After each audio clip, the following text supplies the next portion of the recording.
Hello, my name is Jordan Miller, and this is my final presentation for University 101. So, the first question I asked on the people of St. Louis was, how do you live out the SLU Jesuit mission in your everyday life? Can you give me a specific example?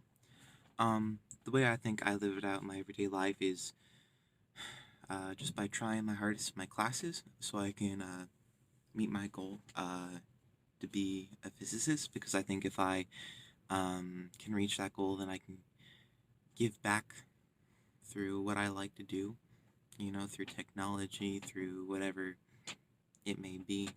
Um, I guess that's just my ideology. Just working the hardest I can so I can do my best when I go into a career, I guess, to put it simply.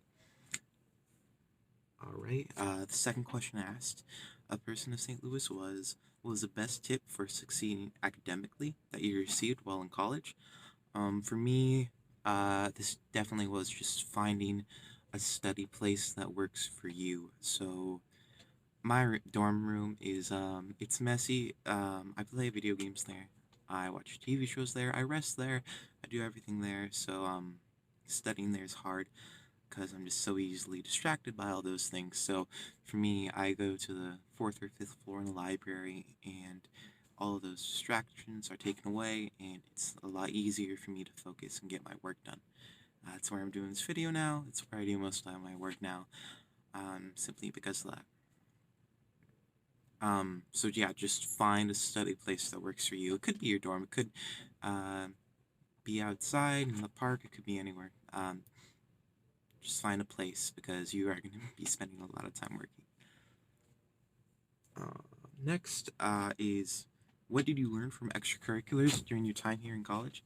Um, for me, I learned a lot from my academic extracurricular. I'm a physics student, so being a part of the Society of Physics Students was really nice for me because I got a lot of great advice from my seniors about just what classes to take, getting involved in research, and just a lot of really great tips, and I'm really glad I took that chance. But I also learned that these extracurriculars don't have to be all about your major. They can be for fun. And for me, I attend Smash Ultimate events across SLU campus, and they're a great way to relax when I need it. Because I think that's also what the clubs are for. Sometimes they always don't have to be a lot of. There doesn't always have to be a lot of work involved with them. Next is vocation. How do I define vocation? For me, I just think about it as someone's passion, thing you want to work towards in life. For each person, it can be unique. It doesn't have to be static. It can change. Um, yeah, and if someone doesn't know it, it's not the end of the world. Um, I don't, I think everyone has to kind of struggle with this, and it doesn't come easily. But I think being here in college is the best place to just really try a plethora of different uh, subjects out. Take a bunch of different intro classes, see which appeals to you the most. You may not find your vocation just like that after taking one class, but you can definitely narrow it down, I guess. Narrowing down your likes until you find something more specific, I guess. Next is,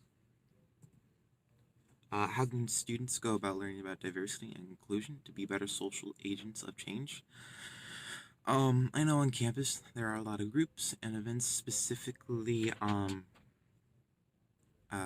about diversity and inclusion.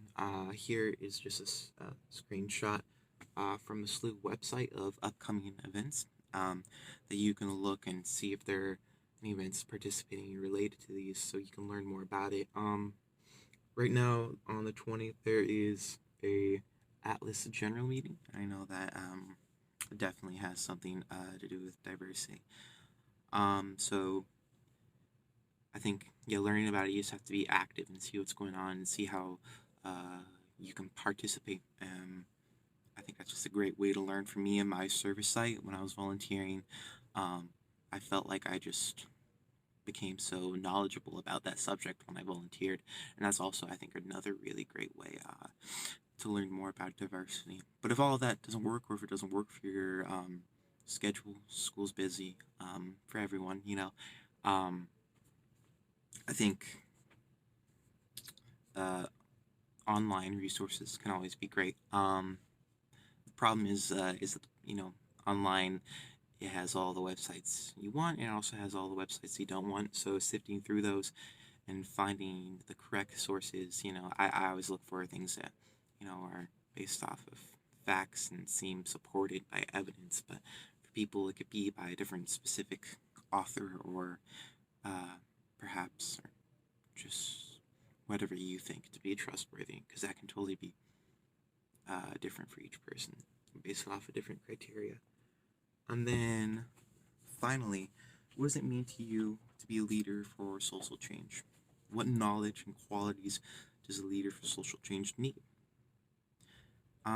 For us to be successful, I think knowledge about your subject that you're approaching is really, really important. You gotta know what you're challenging or who or what you're trying to serve.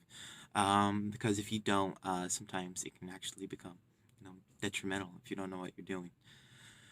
Um, I think a large part of how you gain the right knowledge is also by just listening to people who are affected by it and just kind of slowly becoming a part of that community and listening to them and participating in those events so you can really empathize with those people and try to really understand what it's like to be in their shoes, I guess. That's the way I look at it. For me, um, at my service site, I learned so much, like I said before, from being there in person, talking to different volunteers, talking to different clients there. Just a great place to become more involved, to become more educated in service. And naturally, I think that helps you become a leader if that's your desire.